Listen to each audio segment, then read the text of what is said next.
ও বাইতুল মামুর জামে মসজিদ কর্তৃপক্ষ এর যৌথ উদ্যোগে আয়োজিত আজকের এই সাপ্তাহিক আলোচনা সভার সম্মানিত সভাপতি উপস্থিত রয়েছেন ঢাকা মহানগর জমিয়তে আহলে হাদিসের সম্মানিত সুযোগ্য সভাপতি, বংশাল এলাকা জমিয়তে আহলে হাদিসের সম্মানিত সভাপতি, সাধারণ সম্পাদক,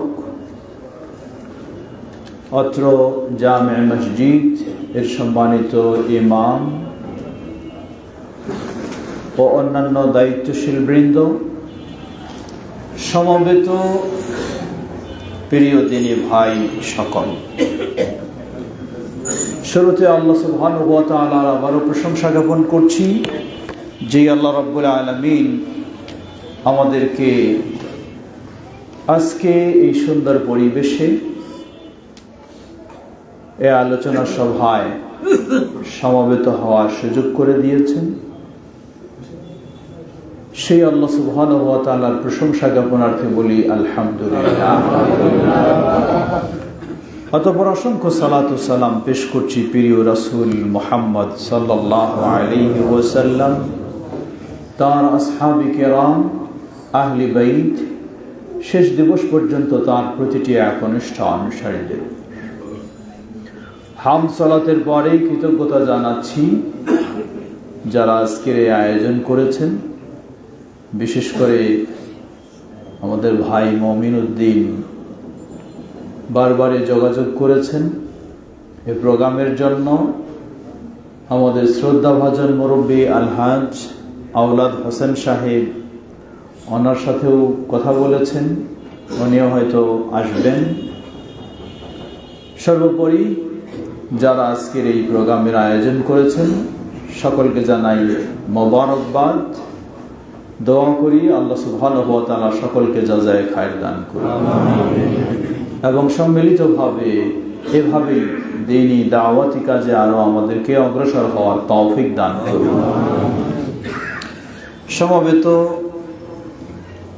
দিনী ভাই সকল, আপনারা অবগত হয়েছেন আজকে একটি নির্দিষ্ট বিষয়কে সামনে রেখে আমাদের আলোচনা। বর্তমান বিশ্ব পরিস্থিতিতে মুসলিম উম্মার করণীয়, বর্তমান বিশ্ব পরিস্থিতিতে মুসলিম উম্মার করণীয় বিষয়টি অত্যন্ত গুরুত্বপূর্ণ, অত্যন্ত গবেষণামূলক বিষয়। বর্তমান বিশ্ব পরিস্থিতি বলতে কি বোঝায়? বিশ্ব পরিস্থিতি বৈষয়িকভাবে হতে পারে, বিশ্ব পরিস্থিতি ধর্মীয়ভাবে হতে পারে। বৈষয়িকভাবে যদি আমরা লক্ষ্য করি, আমরা যেন বিশ্ব পরিস্থিতিটা দেখতেছি জোর যার মুলুক তার, এই ধরনের এই বিশ্ব পরিস্থিতিটা দেখতেছি।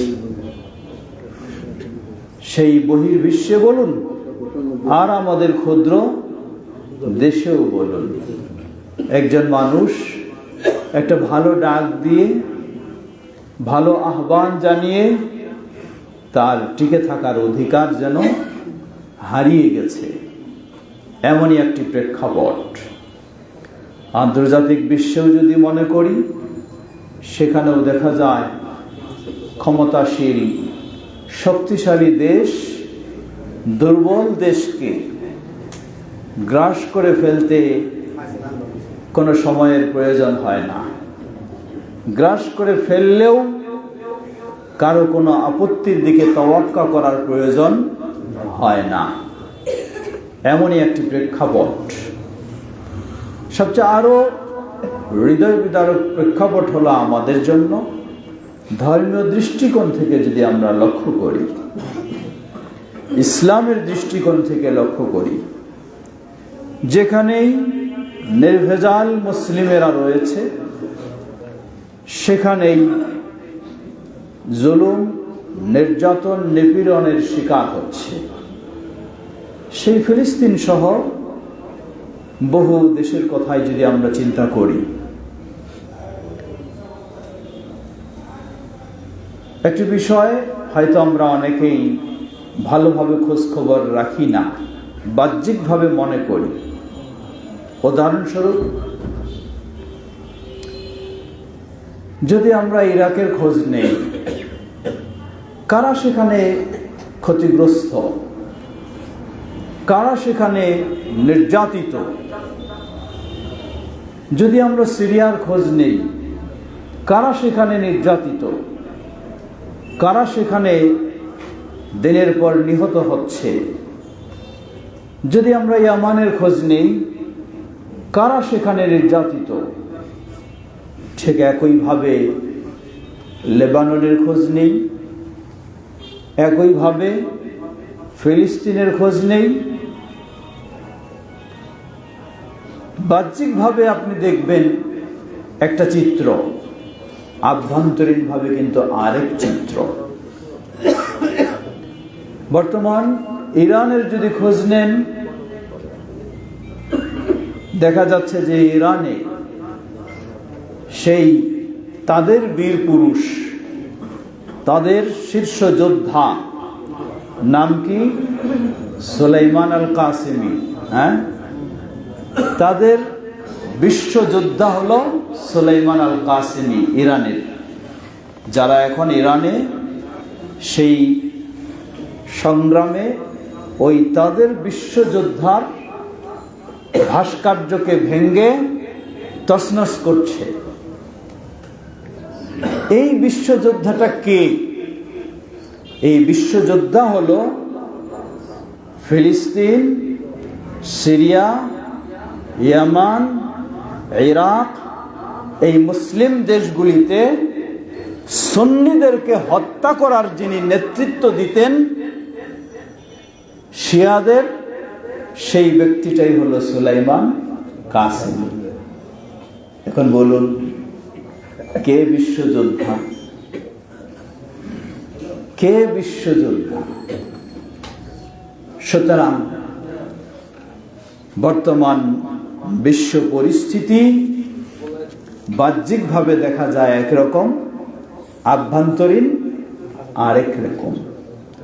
তবে আমরা একটু সাহসের সাথে, দৃঢ়তার সাথে বলতে পারি, সেই ইরাকের সুন্নিদের সাথে তাদের পাশে যারা দাঁড়িয়েছে, সেই মিশরের সুন্নিদের পাশে যারা দাঁড়িয়েছে, সেই ফিলিস্তিনের পাশে যারা প্রকৃতভাবে দাঁড়িয়েছে, সেই ইয়ামানের সুন্নিদের পাশে যারা প্রকৃতপক্ষে দাঁড়িয়েছে, সেই সিরিয়ার সুন্নিদের পাশে যারা প্রকৃতপক্ষে দাঁড়িয়েছে, তারাই হলো একমাত্র তাওহীদের দেশ, হারামাইন শরীফাইনের দেশ, সৌদি আরব। আলহামদুলিল্লাহ। সেই সুদানের গৃহযুদ্ধ বন্ধের ভূমিকা শক্তভাবে যেই দেশ রাখছে, সেই দেশ হলো সৌদি আরব। ইরান এর টার্গেট হলো ফিলিস্তিন ও সংশ্লিষ্ট দেশগুলিকে দখল করা, আর সৌদি আরবের টার্গেট হলো এই দেশগুলির সুন্নি মুসলিম যারা, তাওহীদপন্থী যারা, সুন্নাহপন্থী যারা, খাঁটি মুসলিম যারা, তারা যেন নিজ দেশে শান্তিতে নিরাপদে প্রতিষ্ঠিত থাকতে পারে। যার কারণে কিছুদিন আগেও আপনারা দেখেছেন, সেই ট্রাম্পের সাথে মোহাম্মদ বিন সালমান হাফিজাহুল্লাহ যখন সবচেয়ে আমেরিকার দেশে এমন কোনো ব্যক্তিকে এত সম্মান জানায়নি, এত গুরুত্ব দেয়নি, যাকে সবচেয়ে গুরুত্ব দিয়েছে তিনি হলেন মোহাম্মদ বিন সালমান হাফিজাহুল্লাহ। কেন গুরুত্ব দিয়েছে? সবই রাজনৈতিক বিষয়। আদায় করে নেওয়ার চেষ্টা করেছে যে ইসরায়েলের সাথে স্বাভাবিক হওয়া যায় কিনা, ফিলিস্তিনের বিষয়টা এড়িয়ে যাওয়া যায় কিনা।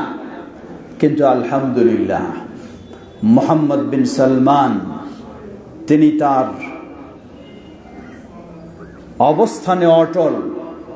স্পষ্ট তিনি ঘোষণা দিয়েছেন, যতক্ষণ না ফিলিস্তিন মুসলিমদের স্বাধীন দেশ হিসাবে সুপ্রতিষ্ঠিত হয় ততক্ষণ পর্যন্ত ইসরায়েলের সাথে কোনো স্বাভাবিক ব্যবহার বা স্বাভাবিক হওয়ার কোনো সুযোগ নেই। একটাই মাত্র দেশ যা গোটা বিশ্বে মুসলিমদের প্রকৃত স্বার্থে সচেতন এবং মুসলিমদের স্বার্থে সবসময় সক্রিয় ভূমিকা রেখে যায়।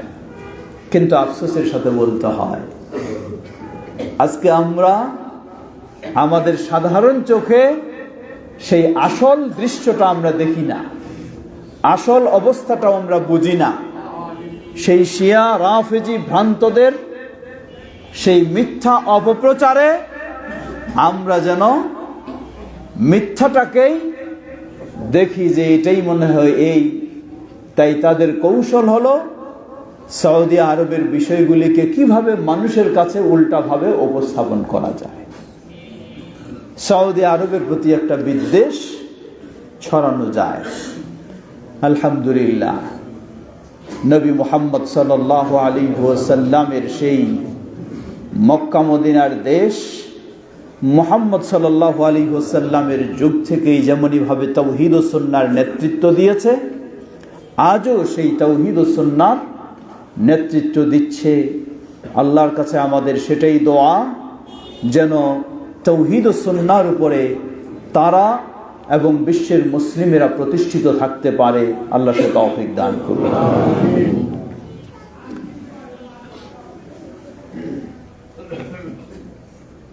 দেখতে বিশাল বড় একজন ইসলামী ব্যক্তিত্বের মতো মনে হয়। এই বক্তব্যগুলি আমার মোবাইলেও আছে। আরবি ভাষায় বক্তব্য, ভাষা তার আরবি, প্রয়োজন নেই, কিছু লাগবে না, ভাষা তার আরবি, বক্তব্য খুব স্পিরিটে। কথা হলো কি, বলে যে আমাদের যুদ্ধ জিহাদ চলতেই থাকবে যতদিন না ওই বাইতুল্লাহ আর মসজিদে নববীতে শোনা যায় আশহাদু আন্না আলিয়া ওয়ালিউল্লাহ, ততদিন আমাদের যুদ্ধ জিহাদ চলতে থাকবে। ভাবুন এখন কাদের যুদ্ধ? দীর্ঘ ৩৫ বছর ধরে মিডল ইস্টের আরব দেশগুলিতে কিভাবে তাদের ঈমান আকীদা নষ্ট করে সেই শিয়া ভ্রান্ত মতবাদ ইচ্ছায় অনিচ্ছায় চাপিয়ে দিয়ে প্রতিষ্ঠা করে এই বিভ্রান্ত তৈরি করেছে। আল্লাহ সুবহানাহু ওয়া তাআলা বাতিলকে হয়তো ছাড় দেন, ছেড়ে দেন না, ছেড়ে দেন না। দীর্ঘদিন থাকার পরেও, সর্বক্ষমতার অধিকারী হওয়ার পরেও নিজের ঘরেও থাকার সুযোগ নাই। এগুলি থেকে শিক্ষা নিতে হবে আমাদের। এই বিশ্বের এই পরিস্থিতি, আল্লাহ সুবহানাহু ওয়া তাআলা মুসলিমদেরকে সচেতন হওয়ার তৌফিক দান করুন। এটি হলো এক রাজনৈতিক প্রেক্ষাপট। আমি রাজনৈতিক বিশ্লেষক নই, শুধু আজকে বিষয় আছে তাই একটু ধারণা। নবী মুহাম্মদ সাল্লাল্লাহু আলাইহি ওয়াসাল্লাম সেই যুগেও শক্তি ক্ষমতায় বিশ্বে সুপ্রতিষ্ঠিত ছিলেন না, কিন্তু ঈমান তাওহীদ ও ঈমানে ছিলেন বিশ্বে সুপ্রতিষ্ঠিত।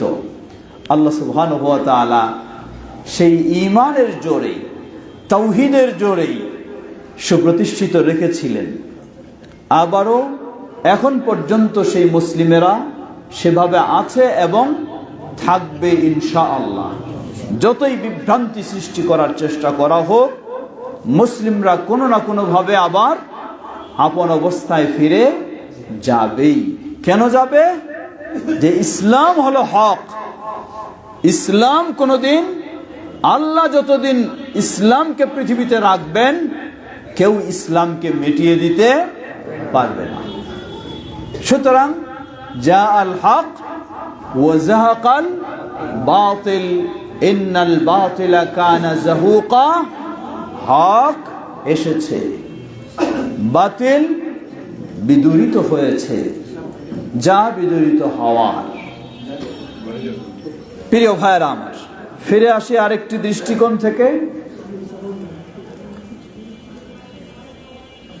বিশ্ব পরিস্থিতি কতই না গোলযোগ, কতই না বিভ্রান্তি, কতই না সমস্যা। একজন মুসলিম তার ঈমান নিয়ে টিকে থাকবে চতুর্মুখী হামলার সম্মুখীন, অর্থনৈতিক হামলার সম্মুখীন, রাজনৈতিক হামলার সম্মুখীন, সামাজিক হামলার সম্মুখীন, কৃষ্টি কালচারের হামলার সম্মুখীন।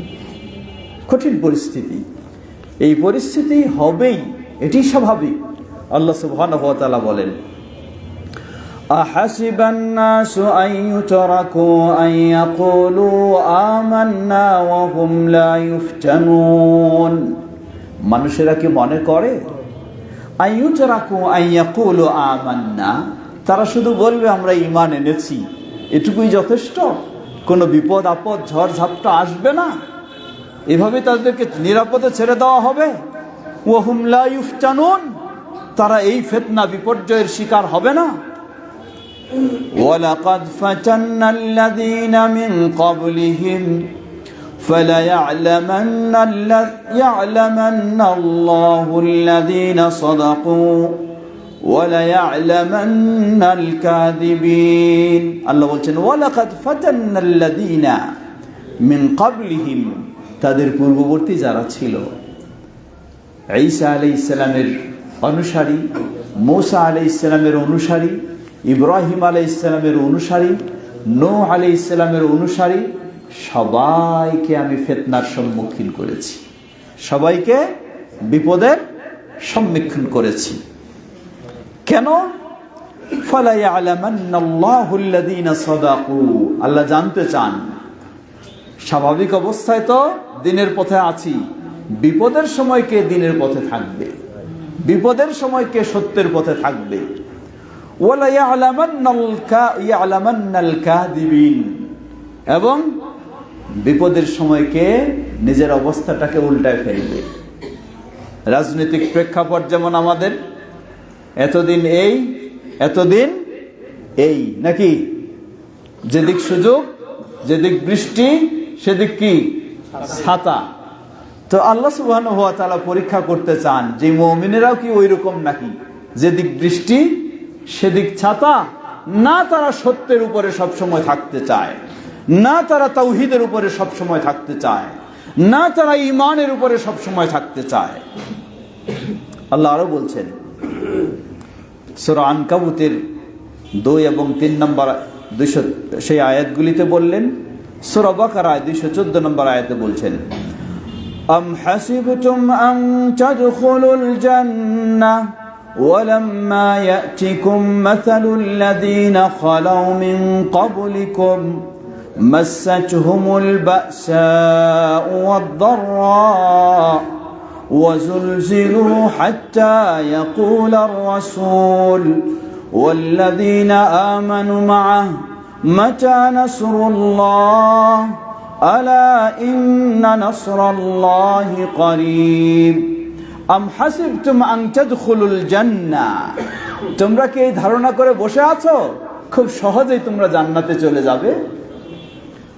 ওয়ালাম্মা ইয়াতিকুম মাসালুল লাযীনা খালাউ মিন ক্বাবলিকুম, তোমাদের পূর্ববর্তী যারা ছিলেন কতই না কঠিন বিপদের তারা সম্মুখীন হয়েছিলেন, সেই বিপদ তোমাদের সামনে কিছুই আসবে না, তোমরা নিরাপদে খুব সহজেই ঈমান এনে জান্নাতে চলে যাবে। এটাই কি মনে করে বসে আছো? মাসাতহুমুল বা'সা ওয়াদ-দাররা ওয়াজুলজিলু হাত্তা ইয়াকুলার রাসূলু ওয়াল্লাযীনা আমানু মা'আহু মাতা নাসরুল্লাহ, সেই পূর্ববর্তী যারা ছিলেন তারা কতই না কঠিন বিপদের সম্মুখীন হয়েছিলেন। উপরে নিচে ডানে বামে সব দিকেই কঠিন বিপদ। হাত্তা ইয়াকুল আর রাসূল ওয়াল্লাযীনা আমানু মা, এমনকি রাসূলের সাথে যারা ঈমান এনেছিলেন তারাও অতিষ্ঠ হয়ে বলেছিলেন, মাতা নাসরুল্লাহ, কখন আল্লাহর সাহায্য আমরা পাবো, এই বিপদে আর কতদিন থাকবো, অতিষ্ঠ হয়েছিলেন। আল্লাহ বলছেন, আলা ইন্না নাসরাল্লাহি কারীব, জেনে রাখো অধৈর্যের কিছুই নেই, আল্লাহর সাহায্য, আল্লাহর বিজয় খুবই সন্নিকটে। আল্লাহ সুবহানাহু ওয়া তাআলা এইভাবেই সান্ত্বনা দিয়েছেন, কারণ দুনিয়ার জীবনটাই হলো পরীক্ষার, দুনিয়ার জীবনটাই পরীক্ষা। দুনিয়া হলো সিজনুন লিল মুমিনি ওয়া জান্নাতুন লিল কাফির, দুনিয়ার জীবনটা হলো মুমিনের জন্য কারাগার, মুমিনের জন্য কারাগার, কাফেরের জন্য আরাম আয়েশের বিলাস ভবনের বিলাসিতার জায়গা। কিন্তু মুমিনের জন্য দুনিয়ার জীবনটাই হলো কারাগার। আল্লাহ সুবহানাহু ওয়া তাআলা বুঝাতে চাচ্ছেন, কে কত ক্ষমতার মালিক, কে কত পদের মালিক, কে কত সম্মানের মালিক, কতদিন যাবে? খুব বেশি হলে 60 বছর, 70 বছর, 100 বছর, অটোমেটিক কি চেয়ার থেকে তাকে নেমে আসতেই হবে। আর মুমিন যদি এই দিনগুলি ধৈর্য ধারণ করতে পারে, মিথ্যা থেকে সে বিরত থাকে, অন্যায় থেকে বিরত থাকে, অবিচার থেকে বিরত থাকে, আল্লাহ সুবহানাহু ওয়া তাআলা তাকে বিজয় দেবেন এই ইনশাআল্লাহ। কারণ আসল সময় তো হলো আখিরাত। ওয়া বাল তুসিরুনাল হায়াতাদ দুনিয়া, আল্লাহ বলছেন বরং তোমরা দুনিয়ার জীবনটাকে প্রাধান্য দিচ্ছ, ওয়াল আখিরাতু খায়রু ওয়া আবকা, অথচ আখিরাতই হলো শ্রেষ্ঠ এবং চিরস্থায়ী। সুবহানাল্লাহ। প্রিয় ভাইরা আমার, সুতরাং মুমিনের অবস্থাটা হলো এমনই। লক্ষ্য করুন, আল্লাহ রাসূল সাল্লাল্লাহু আলাইহি ওয়াসাল্লাম আরো কত স্পষ্ট করে দিচ্ছেন। সহিহ মুসলিমের হাদিস, আবু হুরায়রা রাদিয়াল্লাহু আনহু বর্ণনা করছেন, বাজিরু বিল আমালি ফিতানা কাকাতইল লাইলিল মুযলিম, বাজিরু বিল আমালি ফিতানা, তোমরা ফিতনা গ্রাস করার, ফিতনার সম্মুখীন হওয়ার, বিপদ সম্মুখীন হওয়ার আগেই তোমরা আমলে লিপ্ত হও, আমলে লিপ্ত হও। কাকাতইল লাইলিল মুযলিম, কারণ ফিতনার বিষয়টা হলো এমন, গভীর অন্ধকার রাতের মতো। গভীর অন্ধকার রাতে কোন দিক থেকে কোন আক্রমণ আসে আপনি কিছুই বুঝতে পারবেন না। ফিতনায় যখন আপনি চতুর্দিকে আচ্ছাদিত হয়ে যাবেন, তখন কোন বিপদে পড়বেন বলা কঠিন। ইউসবিহুর রাজুলু মুমিনা ওয়া ইউমসি কাফিরা, অবস্থাটা এমনই দাঁড়িয়ে যাবে, সকাল বেলা মুমিন, ওয়া ইউমসি কাফিরা, বিকাল হতে হতে ঈমান শেষ, কাফের হয়ে গেছে। ওয়া ইউমসি মুমিনা, কেউ বিকাল বেলা মুমিন, ওয়া ইউসবিহু কাফিরা, সকাল বেলায় কাফের হয়ে গেছে। ইয়াবিউ দীনাহু বিআরাদিন মিনাদ দুনিয়া কালিল, মানুষ সামান্য স্বার্থের বিনিময়ে তার দিনটাকে বিক্রি করে ফেলবে। সামান্য স্বার্থের, সামান্য কিছু পয়সার স্বার্থ, সামান্য একটা পদের স্বার্থ, সামান্য একটু সম্মানের স্বার্থ, মানুষ কি করবে? তার দিনকে বিক্রি করে ফেলবে। দিনকে বিক্রি করা মানে কি? দিনকে বিক্রি করা মানে হলো হালাল হারামের পার্থক্য সে ভুলে যাবে, সব সমান হয়ে যাবে তার কাছে। ন্যায় অন্যায়ের পার্থক্য সে ভুলে যাবে, সব তার কাছে সমান হয়ে যাবে। তো বিষয়টি এমনই। এমন প্রেক্ষাপটে মুমিনের অবস্থাটা কি হতে পারে, আমাদের অবস্থাটা কি হতে পারে? এই সমস্যাগুলি আপনার সামনে চতুর্দিকে চতুর্মুখী সমস্যা আসবে। এই সমস্যাগুলির ক্ষেত্রে আল্লাহ রাসূল সাল্লাল্লাহু আলাইহি ওয়াসাল্লাম তিনি আমাদেরকে অনেকগুলি নির্দেশনা দিয়েছেন। এই গোলযোগ, এই ফিতনা, এই সমস্যা, আমিও কি মানুষের দেখা দেখি সেটাতে জড়িয়ে যাব, না আমার অবস্থানটা কি হতে পারে? আল্লাহ রাসূল সাল্লাল্লাহু আলাইহি ওয়াসাল্লাম অনেক সুন্দরভাবে বিষয়টিকে স্পষ্ট করেছেন।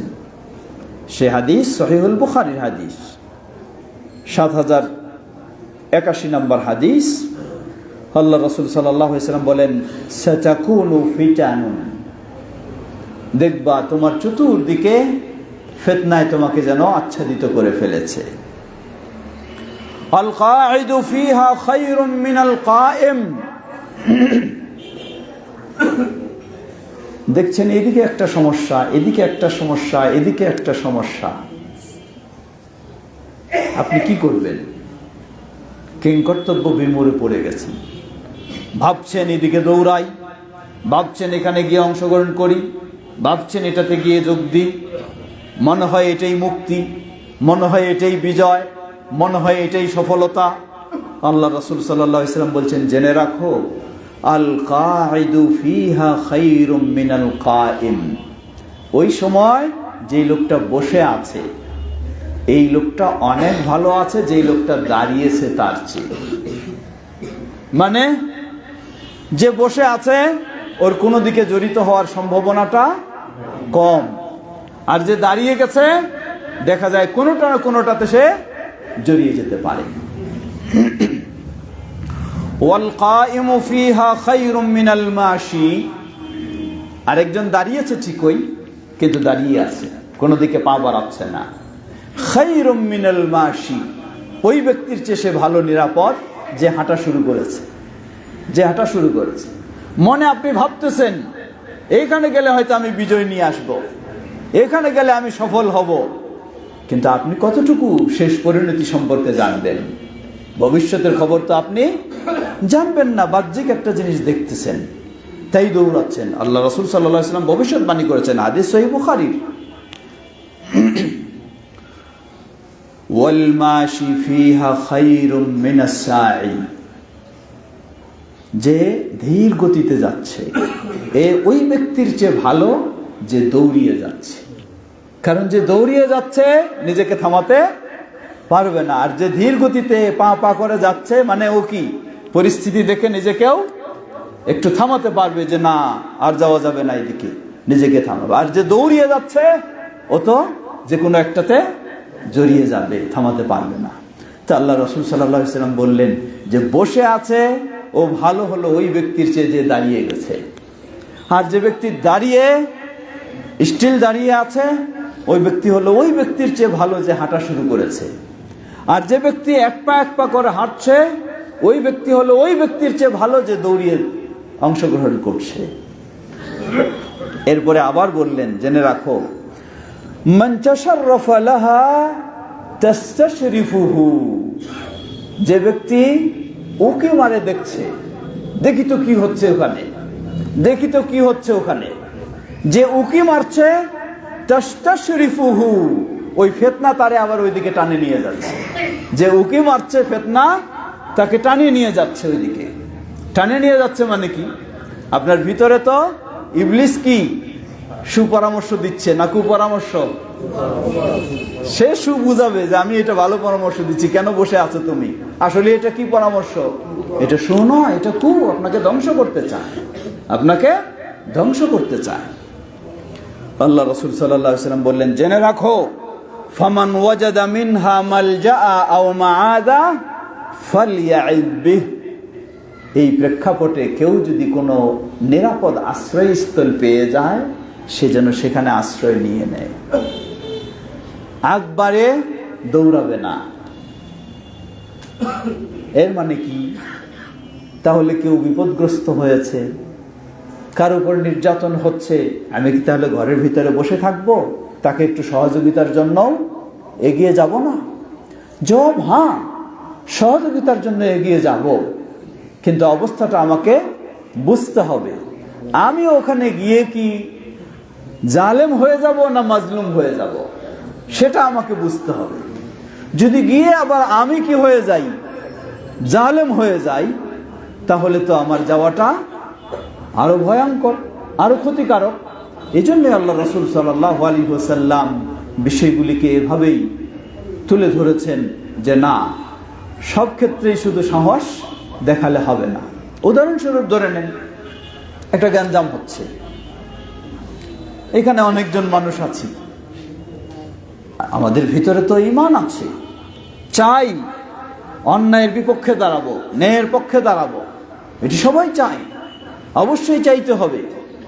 কিন্তু আপনার এই অন্যায়ের বিপক্ষে দাঁড়াতে গেলেও একটা শৃঙ্খলা দরকার আছে, একটা শৃঙ্খলা দরকার রয়েছে, একটা নির্ভরযোগ্য নেতৃত্বের প্রয়োজন রয়েছে। না হলে কি ব্যাপার হবে, কিছুক্ষণ পর দেখা যায় যে নিজেরাই একে অপরের বিষয় শুরু হয়ে গেছে।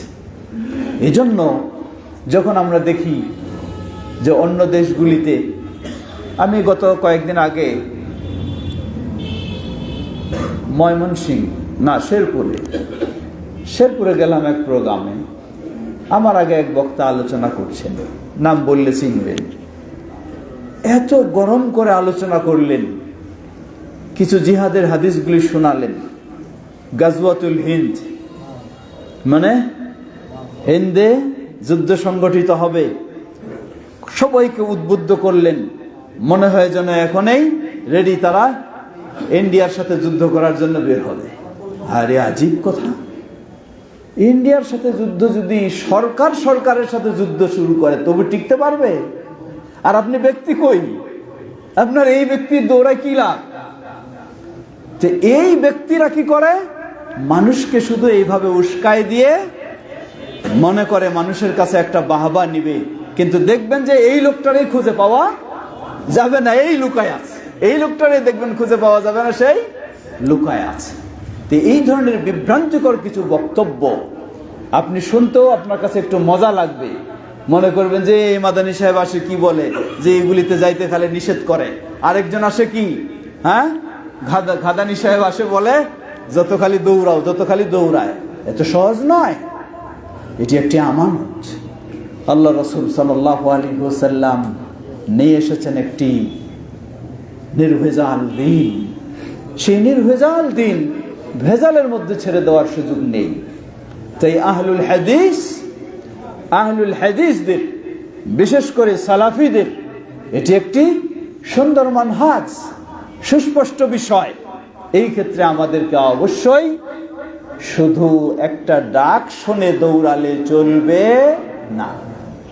আপনি ভাবছেন এখন মানে যদি পার্লামেন্টে চলে যেতে পারেন, একটা এমপি হয়ে যেতে পারেন, মনে মনে স্বপ্ন দেখতেছেন, মাশাআল্লাহ, আপনি পার্লামেন্টে গিয়ে এমপি হলে অনেক কিছু করে ফেলবেন। আপনি কি জানেন এই পার্লামেন্টে যদি বেশিরভাগ সদস্য আপনার বিপক্ষে যায়, তাহলে আপনাকেও উপস্থিতিতে কোন সিদ্ধান্তটা মেনে নিতে হবে? হ্যাঁ, আপনার উপস্থিতি থাকবে, অথচ সিদ্ধান্তটা মেনে নিতে হবে। এটা তো সহজ নয়। এর অর্থ এই নয়, বলছি না যে তো পার্লামেন্টে যাওয়া যাবে না, অবশ্যই আপনি পার্লামেন্টে যাবেন। কখন যাবেন? যখন নবী মুহাম্মদ সাল্লাল্লাহু আলাইহি ওয়াসাল্লাম মদিনার পরিবেশ তৈরি করলেন পার্লামেন্টে যাওয়ার মতো, ওই পরিবেশ যখন আপনার তৈরি হয়ে যাবে তখন আপনাকে যেতে হবে। তাহলে আপনি ইসলাম কায়েম করতে পারবেন, তাহলে আপনি ইসলামের কথা বলতে পারবেন, তাহলে আপনি তাওহীদের কথা বলতে পারবেন, তাহলে আপনি সুন্নাহ বাস্তবায়ন করতে পারবেন, তাহলে শতভাগ আপনি ইসলাম প্রতিষ্ঠা করতে পারবেন। আর না হলে আপনাকে দিয়েই ইসলামের বিরুদ্ধে আইন প্রতিষ্ঠা করে নেওয়া হবে। তখন আপনি কোন ব্যক্তি হবেন দেখা যাবে।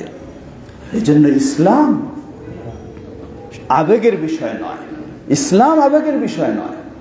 ইসলাম লাকাদ কানা লাকুম ফি রাসূলিল্লাহি উসওয়াতুন হাসানা।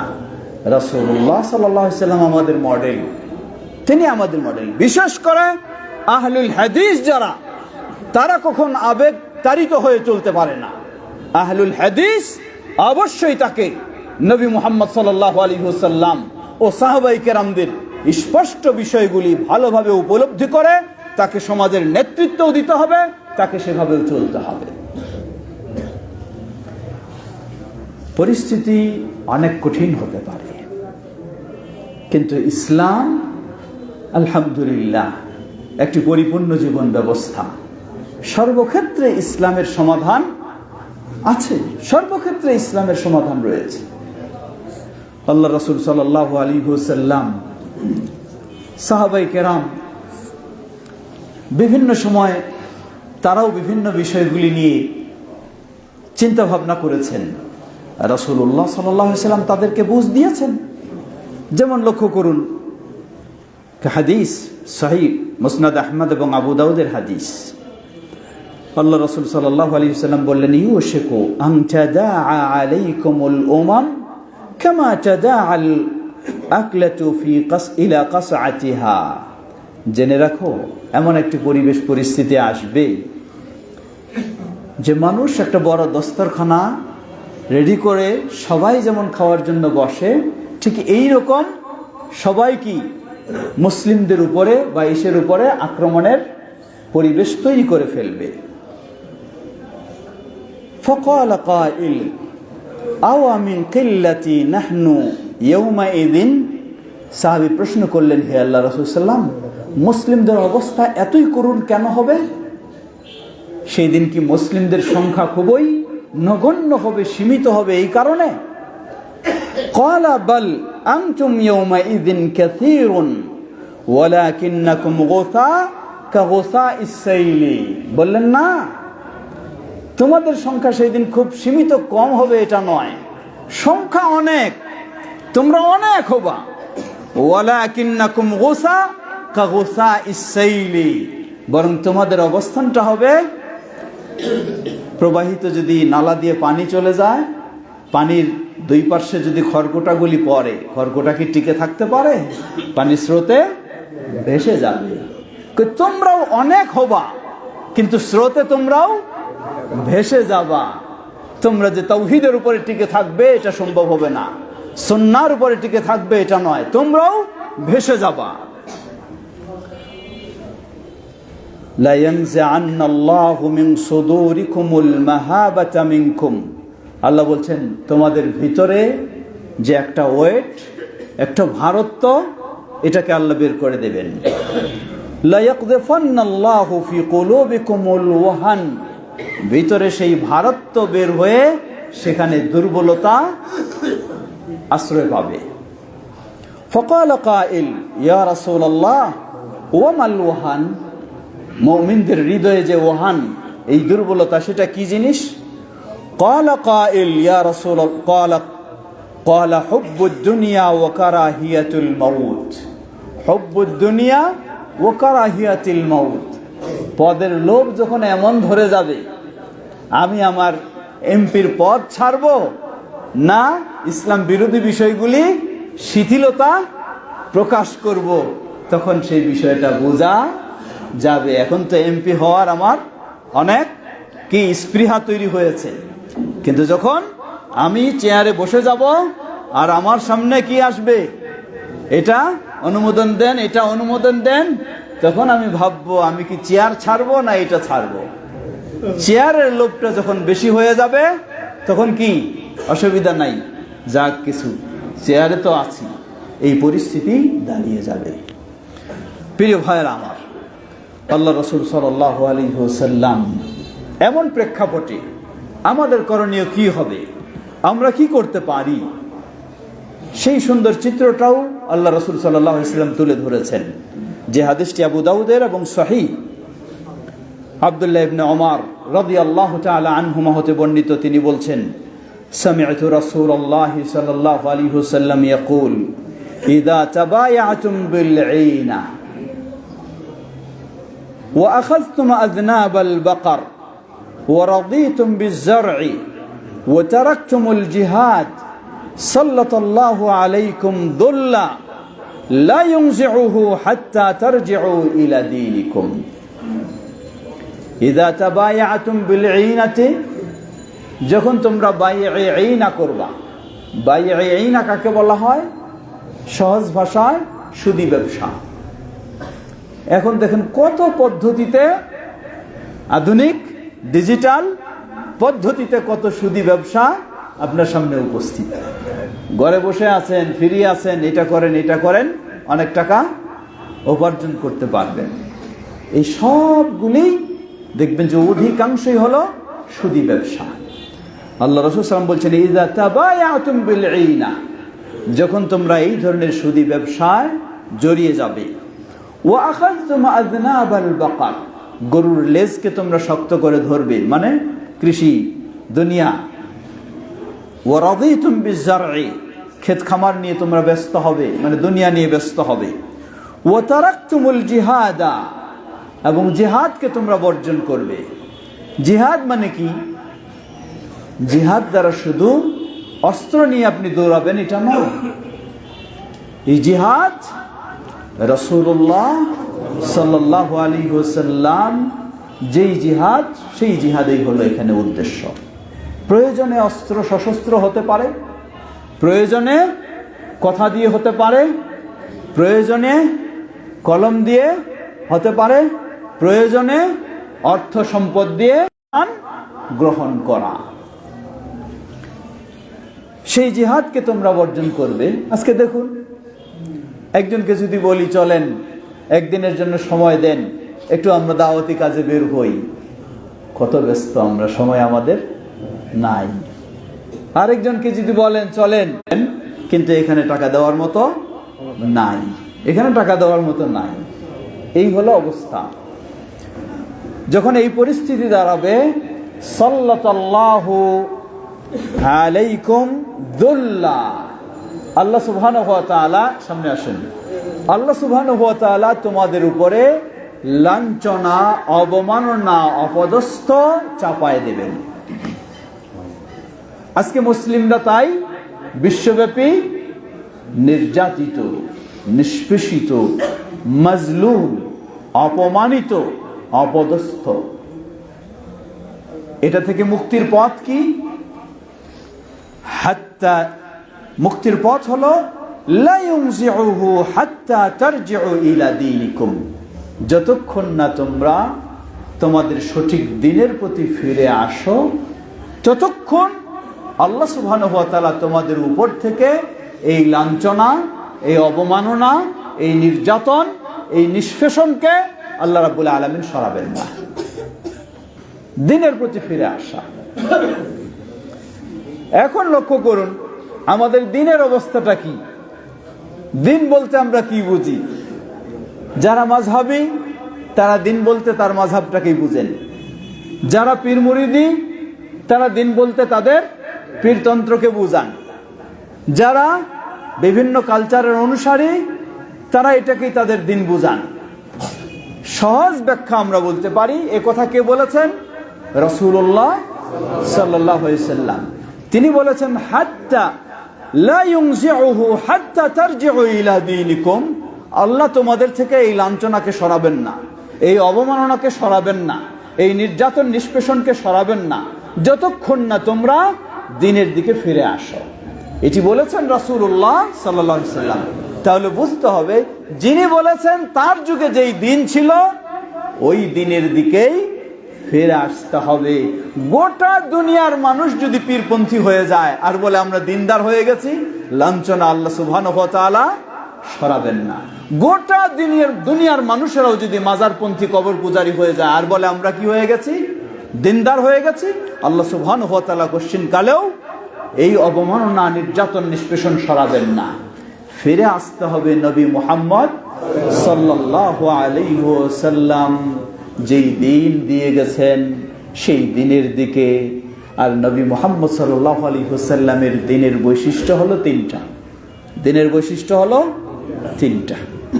প্রথম হলো যা আল্লাহ সুবহানাহু ওয়া তাআলা বলেছেন, দ্বিতীয় হলো যা আল্লাহ রাসূল সাল্লাল্লাহু আলাইহি ওয়াসাল্লাম বলেছেন, তৃতীয় হলো সাহাবায়ে কেরাম যেভাবে এই দুটোকে বুঝেছেন। এই তিনটা জিনিসের নাম হলো নবী মুহাম্মদ সাল্লাল্লাহু আলাইহি ওয়াসাল্লামের রেখে যাওয়া দিন। আজকে আহলুল হাদিস, তাদের আহলুল হাদিস মানহাজ, সালাফি মানহাজ হলো সেটাই। বড় আফসোসের সাথে বলতে হয়, আমাদেরও মানুষ এমন কিছু কিছু রয়েছেন যারা সালাফি মানহাজ করে করে চিল্লায় একদম বুক ফাটায় দিচ্ছেন, অথচ নিজেই মন গড়া মানহাজে চলে গেছেন। তারটাই হলো সালাফি মানহাজ। এটাও হলো একটি আমাদের জন্য আরেকটি বড় ফিতনা। আমাদের জন্য আরেকটি বড় ফিতনা হলো যারা আমাদেরকে সালাফি মানহাজের দিকে ডাকেন তারা নিজেদের মন গড়া সালাফি মানহাজ বুঝেছেন সেটার দিকেই ডাকেন। তো আল্লামা আব্দুল্লাহিল কাফি আল কুরাইশি রাহিমাহুল্লাহ, আল্লামা ডক্টর মোহাম্মদ আব্দুল বারি রাহিমাহুল্লাহ বাংলার আহলুল হাদিসদের জন্য একটি মানহাজ রেখে গেছেন। সেই মানহাজ যেন সঠিক অবস্থানে রেখে আমরা সেটার উপরে প্রতিষ্ঠিত থাকতে পারি। আল্লাহ রাসূল সাল্লাল্লাহু আলাইহি ওয়াসাল্লাম যেই দিনের প্রতি ফিরে আসতে বলেছেন সেই দিন আহলুল হাদিসদের সঠিক মানহাজ। কারণ রাসূলুল্লাহ সাল্লাল্লাহু আলাইহি ওয়াসাল্লাম বলেছেন, লা তাজালু তাইফাতুম মিন উম্মতি যাহিরিনা আলাল হক লা ইয়াদুররুহুম মান খাযালাহুম হাত্তা ইয়াতি আমরুল্লাহ ওয়া হুম কাযালিক। সর্বদাই আমার উম্মতের মাঝে একটি দল হকের উপর প্রতিষ্ঠিত থাকবে। এই হকের উপর প্রতিষ্ঠিত থাকবে, তাদেরকে বিরোধীরা বহুভাবে লাঞ্ছিত অপদস্থ করার চেষ্টা করবে, কিন্তু কখনো ক্ষতিগ্রস্ত করতে পারবে না। হাত্তা ইয়াতি আমরুল্লাহ, এমনকি কিয়ামত সন্নিকটে এসে যাবে। আমরা আহলুল হাদিসেরাই সেটা দাবি করি, তবে দাবিটাই যথেষ্ট নয়। আল্লাহ রাসূল সাল্লাল্লাহু আলাইহি ওয়াসাল্লামের সেই হাদিস আরো স্পষ্ট করে দিচ্ছে দাবিটা তখন যথেষ্ট হবে যখন তার মাঝে সেই বৈশিষ্ট্য পাওয়া যাবে। তিনি বললেন, সাতাফতারিকু উম্মতি ইলা 73 ফিরকা কুল্লুহা ফিন্নার। আমার উম্মাহ 73 দলে বিভক্ত হবে, সবগুলি জাহান্নামে, একটি ব্যতীত। তারা কারা? এখানে কিন্তু আল্লাহ রাসূল সাল্লাল্লাহু আলাইহি ওয়াসাল্লাম আহলুল হাদিস বলেও পরিচয়টা দেননি, সালাফি বলেও পরিচয়টা দেননি। এখানে বৈশিষ্ট্য বর্ণনা করেছেন। সাহাবায়ে কেরাম যখন জিজ্ঞাসা করলেন তারা কারা, বললেন, হিয়া মা আনা আলাইহি ওয়া আসহাবি, আমি এবং আমার সাহাবায়ে কেরাম যেটার উপরে সেটাই। এর মানে আমি আহলুল হাদিস হিসাবে শুধু নিজেকে দাবি করলেও চলবে না, আমার আকীদা হতে হবে রাসূলুল্লাহ সাল্লাল্লাহু আলাইহি ওয়াসাল্লাম ও সাহাবায়ে কেরাম অনুযায়ী।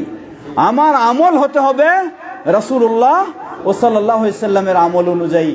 আমার আদর্শ হতে হবে রাসূলুল্লাহ সাল্লাল্লাহু আলাইহি ওয়াসাল্লাম ও সাহাবায়ে কেরামের আদর্শ অনুযায়ী। তাহলে আমি দাবি করতে পারবো। কিন্তু বড় একটা সাইনবোর্ড দিয়ে দিলাম, আমার সালাতেরও খোঁজ খবর নাই, জামাতেরও খোঁজ খবর নাই, নিজের মন মতো চলতে চাই, আর শুধু বক্তব্যের সময় খুব বড় বড় বক্তব্য দেই না।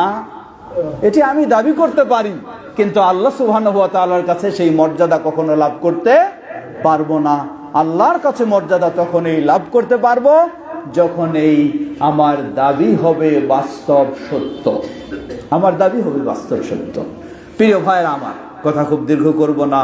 আজকে এখানে অনেক মেহমানও উপস্থিত হয়েছেন আলহামদুলিল্লাহ। বিশেষ করে এই প্রোগ্রামও মনে হয় অনেকদিন পরে হয়েছে, নাকি অনেকদিন পরও হয়েছে। এখানে বোধহয় আরও শাখা ঘোষণার বিষয় রয়েছে, আরও কিছু কার্যক্রম রয়েছে, তাই আমি খুব দীর্ঘ করতে চাই না। পরিশেষে আবার বলতে চাই, আন্তর্জাতিক বিশ্বে বলুন, দেশের জাতীয়ভাবে বলুন, পারিবারিকভাবে বলুন, সামাজিকভাবে বলুন, সব সমস্যার সমাধান হলো একটাই, তা হলো নবী মুহাম্মদ সাল্লাল্লাহু আলাইহি ওয়াসাল্লাম ও সাহাবায়ে কেরাম আমাদের যে পথ রেখে গেছেন সেই পথটাই হলো সব সমস্যার সমাধান। সেটি সর্বমহলে, সেটি আন্তর্জাতিক বলেন, রাজনৈতিক বলেন, অর্থনৈতিক বলেন, সামাজিক বলেন, আর ব্যক্তিগত ও পারিবারিক বলেন, সব ক্ষেত্রেই একটি সমাধান। এটি আহলুস সুন্নাহ ওয়াল জামাআতের আকীদা, এটি নবী মুহাম্মদ সাল্লাল্লাহু আলাইহি ওয়াসাল্লাম ও সাহাবায়ে কেরামদের মানহাজের অনুসারীদের আকীদা। এজন্যই আল্লাহ সুবহানাহু ওয়া তাআলা নবী সাল্লাল্লাহু আলাইহি ওয়াসাল্লামকে নির্দেশ দিয়ে বলাচ্ছেন, ওয়া আন্না হাযা সিরাতি মুস্তাকিমা ফাত্তাবিউহু, এই হলো আমার সরল সঠিক সোজা পথ, ফাত্তাবিউ, তোমরা এই পথটারেই অনুসরণ করো। ওয়ালা তাত্তাবিউস সুবুলা, ডানে বামে অনেকগুলি পথ দেখা যাবে। সবাই এই বিশ্বে কি আপনাকে সমাধানের পথ দিবে, সবাই এই বিশ্বে সমাধানের পথ আপনাকে দেখাবে যে এই পথে গেলেই সমাধান, এই পথে গেলেই মুক্তি, এই পথে গেলেই শান্তি, এই পথে গেলেই বিজয়, সবাই দেখাবে। আল্লাহ বলছেন লা তাত্তাবিউ, তোমরা ওই ডানে বামে পথগুলিকে কখনো অনুসরণ করো না।